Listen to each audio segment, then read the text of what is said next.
Good morning, everybody. I don't know if you can hear me. Can y'all hear me okay? Okay. As just mentioned, my name is Nicola Kelly, and Nicola is easiest if you prefer. I'm with the FDIC in the Community Affairs Department. I'm a Community Affairs Specialist for a little over a year now. And there may be some of you who may have stopped at our booth, our table, early in the morning. But before stopping there, did anyone know what the FDIC is? Could I see the hands, please? Okay, great. Could somebody tell me what the FDIC is? Guarantee our money. Pardon me? Guarantee our money. You guarantee our money. Okay, anybody else? Okay. All right. The FDIC stands for the Federal Deposit Insurance Corporation, and we insure the deposits of federally chartered banks to at least $250,000. And the reason why I said to at least is because you can have multiple types of accounts within one bank, and up until $250,000 in each of those banks. That's how much is insured for. In addition to that, we promote the safety and soundness in the banks. So when you're concerned about a bank, know that no depositor has lost a single dollar in a federally FDIC-insured bank since its creation. The FDIC was established in 1933 by Congress for that particular reason. We regulate financial institutions to make sure that they comply with the consumer protection laws. And we also have a consumer affairs department. For example, if you have a problem with a bank and you need to file a complaint, we have a consumer affairs department. In addition to that, if you haven't, there's a new agency called the Consumer Financial Protection Bureau. And they're now the main place you would go for consumer complaints. Also, what the FDIC does, and particularly our department, which is the Community Affairs Department, is that we have 8 regional offices. In our Community Affairs Department, we partner, we're responsible for going out into the community and helping banks and community organizations to partner to do and fulfill something called the Community Reinvestment Act. And what that is that banks are required to reach out to their communities and provide to the bank depositors, in addition to low and moderate depositors, to ensure that they're being taken care of and being allowed for the same opportunities as everyone else. So that's the Community Reinvestment Act. We saw a few surveys earlier, and it just so happened that the research that I did, that one of the handouts today mentioned the Charles Schwab 2011 Teens and Money Survey. What was found in that is that the majority of teens from that 2011 survey have an increased awareness of financial hardship. Actual numbers given is that 2/3 of teens are more grateful. 58% of them are less likely to ask for their wants. 56% have a greater appreciation for their parents' hard work. Just think about that. All the years of, working hard, and they now say, I'm starting to get it. And 39% appreciate their family more. This may be an opportunity for parents and educators to teach financial education to teens. One of the significant lessons learned is how important they're now realizing that savings is.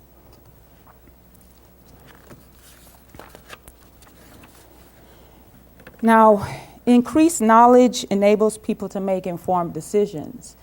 Unfortunately, another part of the survey showed that between 2007 and now, how credit, interest, and fees work, the knowledge of it has decreased from 43% to 32%. In addition to the other two, where how to balance a checkbook or a check, the knowledge of that in teens has decreased from 60% to 43%. But the good news is that 86% of teens say that they'd rather learn more about money management in a class before going out into the real world and making mistakes. They want to learn more about topics like income taxes, strategies for saving money, and how to budget money and manage a credit card. So it's hopeful. Unfortunately, what it took for us to get here, but it's still hopeful. So just to give you an overview of why I'm here to tell you about the Money Smart, the FDIC's Money Smart financial education curriculum. In the previous session, someone had asked, David asked how many were educators. Currently in the room, how many are educators, teachers? Okay. And could I just get a couple of calls as to what other organizations are here? Anyone? Mm-hmm. We're financial advisors who want to help our town start a program. Great, great. So are you in the back? Well, I represent Construct, which is a local agency, nonprofit that does shelter, housing, and life skills for Oh. those who are homeless or at risk. Wow. Great, thank you. All right. So I'll give you an overview of the Money Smart financial education curriculum. This is a curriculum that FDIC created in 2001. It's currently in its 11th year. Currently we have 9 languages. It's translated into 9 languages, including Braille. And Yolanda, you could yell out if you remember something. Yolanda in the back, I should have introduced her. Yolanda is also part of the FDIC. We also have a curriculum that's offered by a computer-based instruction. In addition to that, through the years, we decided to create one for those on the go, especially teens or us older folks when we're running out to work and really don't have that time to dedicate some time for additional learning. So we have the Money Smart podcast network. That's actually where you could go on the website and download it onto your MP3 player, or you can listen to it from your computer. One of the more recent additions we have as of this past April is called the Money Smart for Small Business. So that's just to give you an idea. But the main reason for today's workshop and discussion is about our Money Smart for Young Adult curriculum.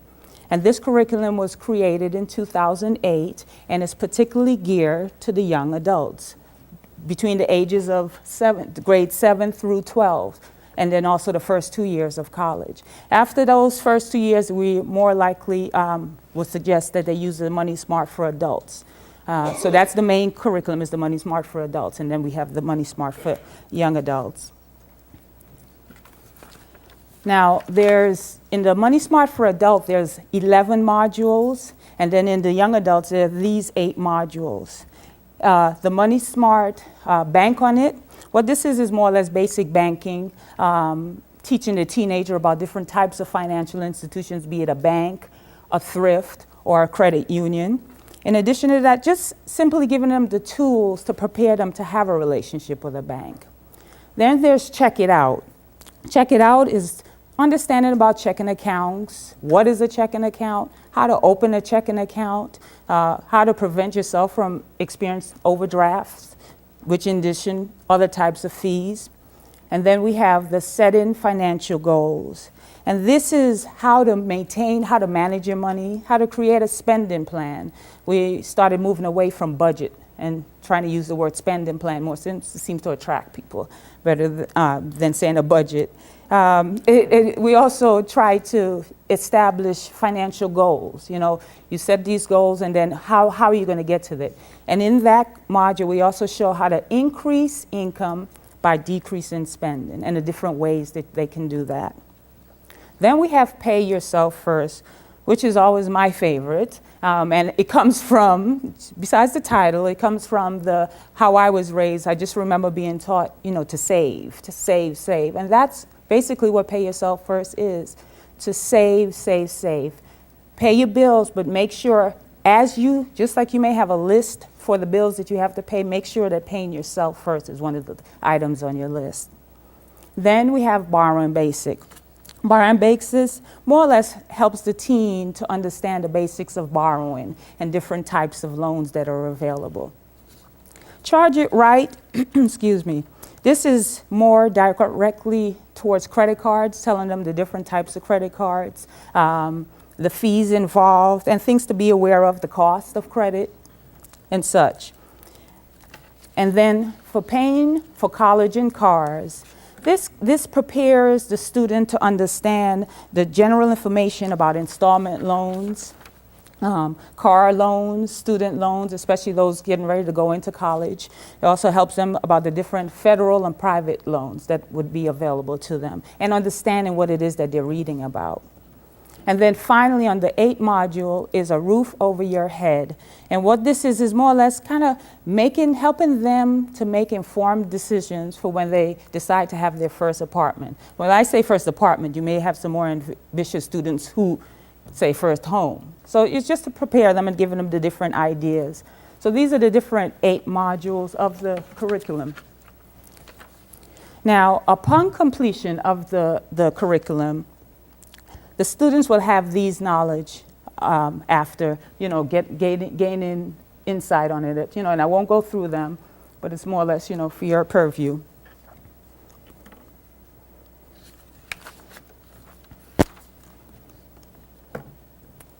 Okay, now what the curriculum includes is what we call an how-to guide, and that guide tells you literally how to teach the curriculum. It tells you, what I didn't mention in regards to the Money Smart program, it's based on a 6th grade level. So that means that if you may have some nervousness about teaching financial education, it is really basic information that anyone can grasp. When you're teaching it, you want to be able to use this guide to more or less get an understanding of how to teach the curriculum. Then in addition to that, it comes with the instructor's guide, and that guide gives you a detailed listing of the subjects. It even has something called a table where it shows you each subject within each module and gives you an idea of how many minutes each of them will take. Okay. In addition, there's the participant guide. This is something that each student gets and they can actually take home, and it includes all the different worksheets, information. The beginning of the class for the curriculum, there's a pre-test and then there's a post-test that can be given out. And then overhead projections. Now, overhead projections are, in other words, you don't have to create anything. The overhead PowerPoint presentation is available, and you could fine-tune it, tweak it to any which way that you want to. The curriculum, you don't have to be confined to, okay, this module has this information. You don't have to be stuck with that. You actually can custom make it to yourself. And in addition to that, this Money Smart for Young Adult has a computer-based scenario for each of the modules, which is supplemental.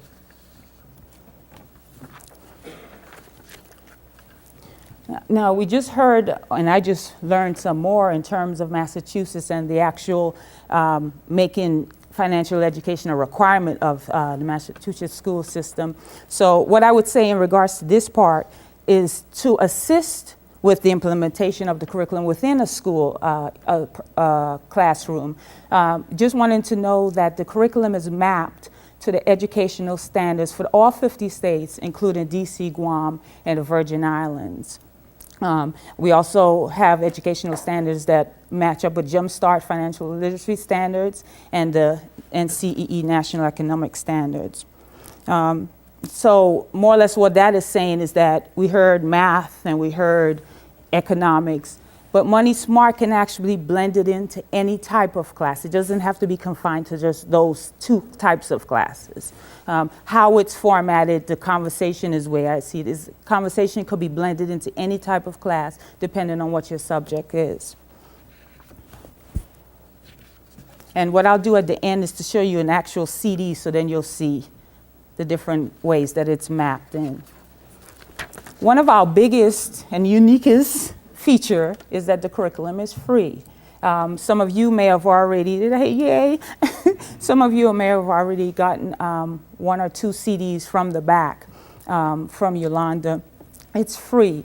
And when we say that it's unbiased and it's unaffiliated with any commercial interest, the FDIC's purpose is the best interest of the consumer, so we don't copyright it with any particular place. It is free, it is yours for the use and for yours to revise and tweak as you need to. And that's why it's completely customizable. And what that means is that You may have certain information on it, but depending on your students and what they're interested in, you can customize it to fit that particular thing. We don't, and it doesn't change the being FDIC produced. Now, if you take the curriculum and just change it totally, then it becomes your own. And we like saying that it's built on the award-winning Money Smart Adult Financial Education, because it did win an award, and it's now nationally recognized.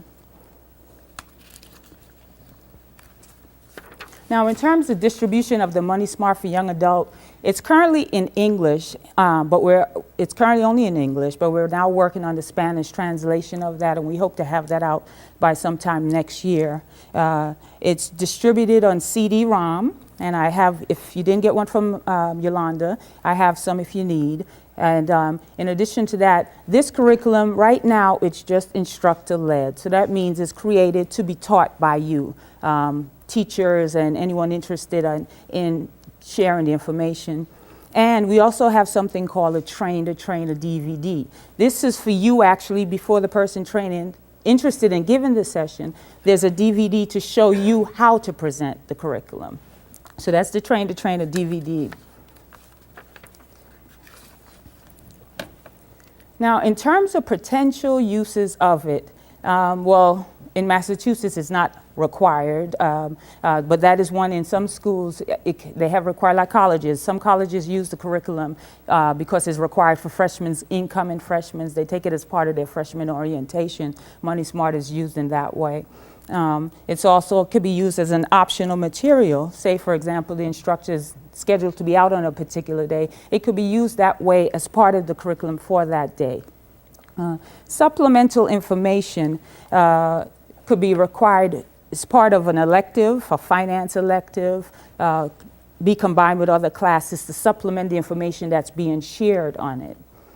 And then for guest teachers. And when I say guest teachers, it can be actually teachers, or it can actually be teachers, or some teachers invite banks to come out and teach the curriculum, and the banks need not come with their own curriculum or their notes. They can actually use one of the modules to present it.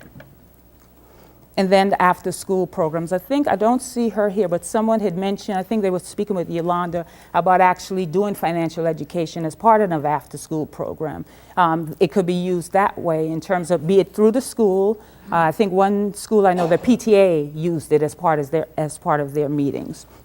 Yeah. And in addition, it could be like an after-school elective or part of a club.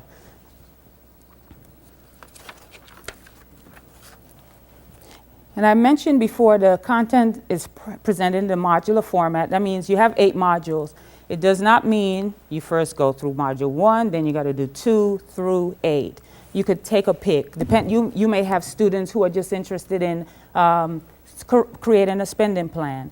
Choose that module, and even within that module, you don't need all of that, because each module takes between 1 to 2 hours to teach. Pick and choose within the module what it is that you may be interested in. So it's not must do in order.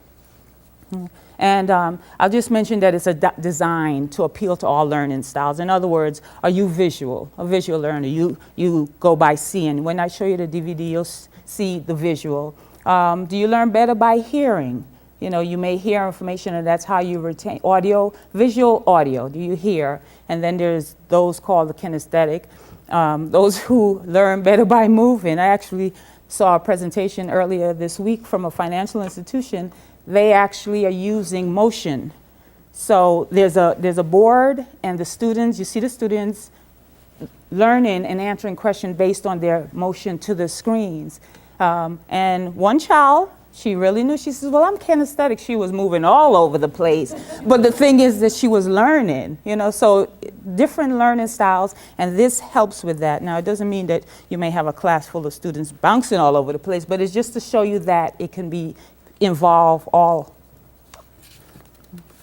We just mentioned, it was discussed about findings and how do you know when a curriculum, how do you measure, and how do you know when a curriculum is doing well? Well, with the Money Smart survey, what we did with the Money Smart for adults is that we took a survey of that. Right now we're in the process of doing a longitudinal survey for the young adults, so we haven't actually done metrics on the young adults. But these are findings from the Money Smart for adults.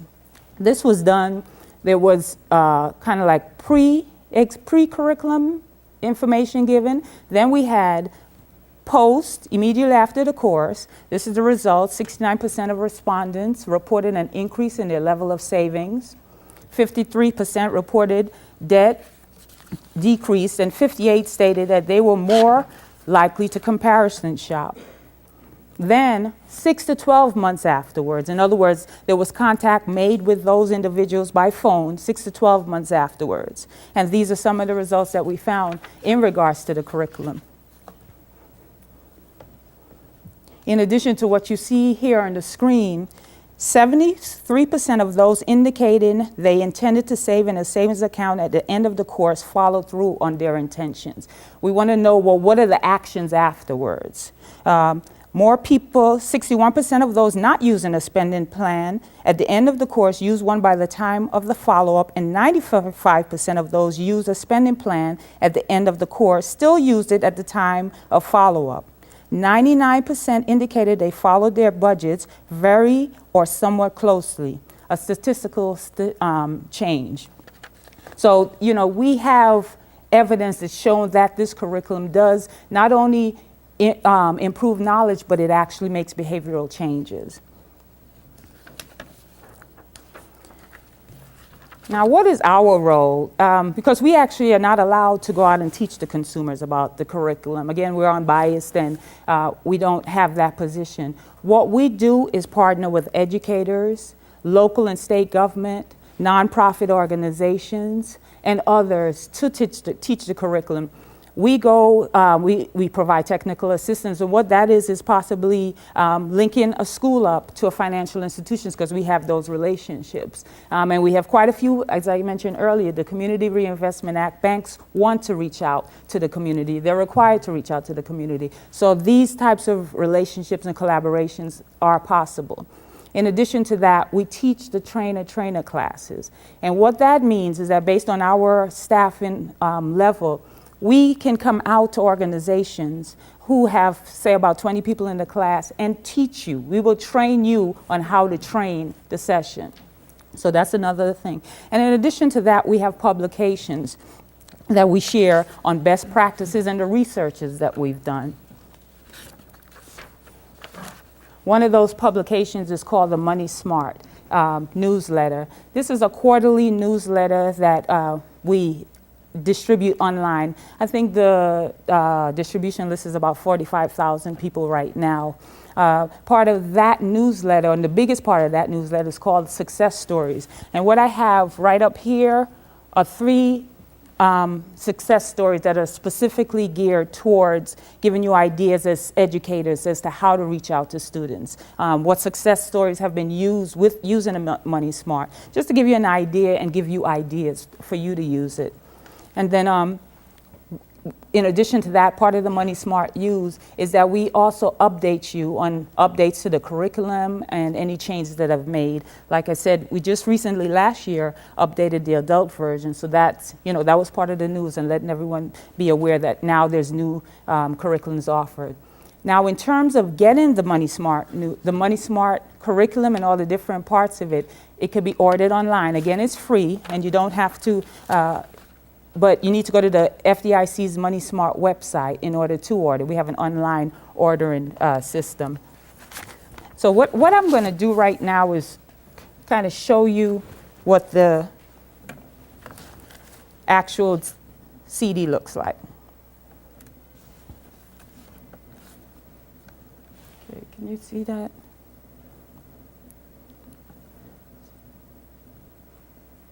Does anyone have any questions? Okay. This is the guide to presenting, providing it works for me. Okay.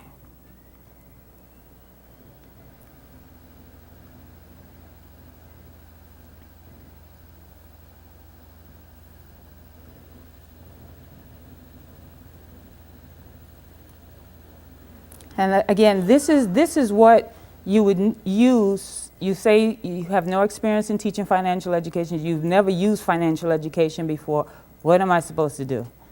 This literally tells you step by step the different parts of teaching the Money Smart curriculum. And it's kind of freezing. So this is just to show you the table of index, table of contents.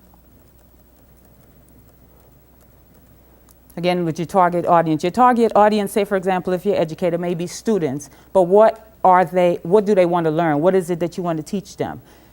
So the target audience. And just to give you an idea in terms of what's part of this guide. And then down here is about the different learners, the 3 learning styles. So I'm going to. The alignment of the curriculum to the 50 plus states is this part, and just to quickly show you that.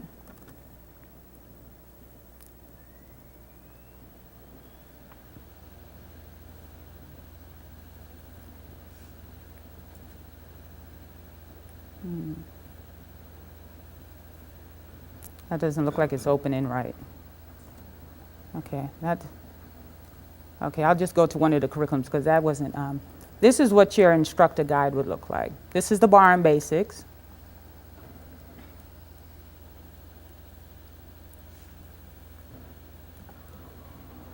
And whereas with the Money Smart for adult, I think the colors is navy blue and like a brown, kind of like adult colors.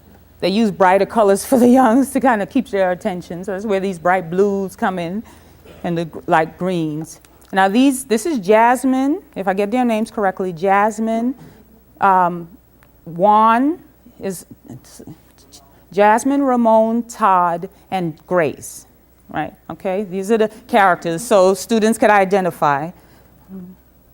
And each of them is used in each of the, each module, in different modules. And again, this is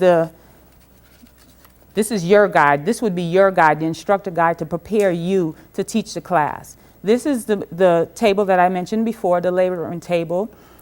It'll tell you the page, the topic. You're looking for a particular topic because you don't want to teach all of borrowing basic. You go to the layering table. It'll tell you the topic. From that topic, you decide you want it, and then you need to know, okay, well, how much time is that going to take? So this can actually help you to decide what topics you can include together based on the amount of time that you have. Sure.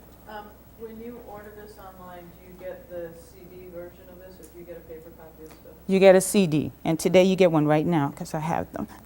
But yeah, everything that's ordered online is a CD, except I didn't mention the Money Smart Elementary. We have one for elementary, I think grades 5 through 8. That one, when you order it, right there at the order, and you actually upload it or download it then, and then you can take that and print it. We have the guide for the instructor, and then there's a coloring book for the 5 to 8-year-olds. And we have an awesome testimony about Boy Scouts using that. So it just blew us away. 400, one of the banks used it with 400 Boy Scouts, and it was really well received. So again, this is the layering table, just to give you an idea. And then just to quickly, and then I'm telling you, it tells you everything to do. Not only does it tell you everything to do in terms of getting started, when you actually get to it, what these pictures are right here are icons. These icons let you know either you're giving a presentation, it's time for an activity, review, as you can see. Can you see? Oh, okay. And then questions or assessment. Here's Jasmine. There's Todd. There's Ramon and Grace. And then I wanted to actually, even to the point where it helps you to say how to ice break, what to say. Help you all the way. Give you objectives. And then when you go down, here's the pre and post assessment. Again, you may decide that you want to teach the students a certain information, but you're not sure how much they know currently. For each module, there's a pre and post test. Pre-test you give obviously at the beginning, so you get an idea as to where they are and what information is needed. Just to give you some of the questions.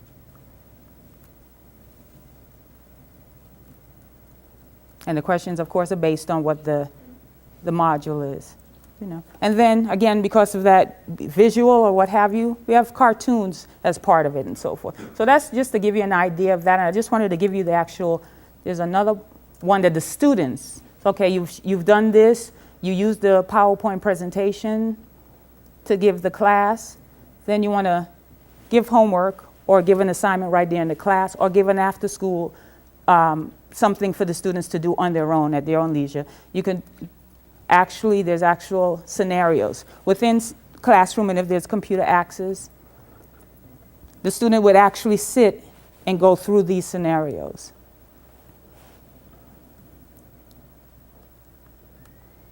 And then it would ask questions. Say, for example, Ramon, you know, has a checking account, and this is about him learning how to have a checking account, maintain a checking account. And then there's the questions, you know, he may have this much money, and if there's fees, how much would it cost once he add that? Even reconciling, some of us don't even reconcile, but even reconciling a checking account. So just to, you know, give an overview and understanding. And I try to go next. No. It tells you need to answer one before you can go next. So it just kind of, you know, lets them say, okay, come on, no. Don't try to skip, you know. So it's youth creative. So that, you know, this is just to give you an idea of actually what the DVD, the CD looks like.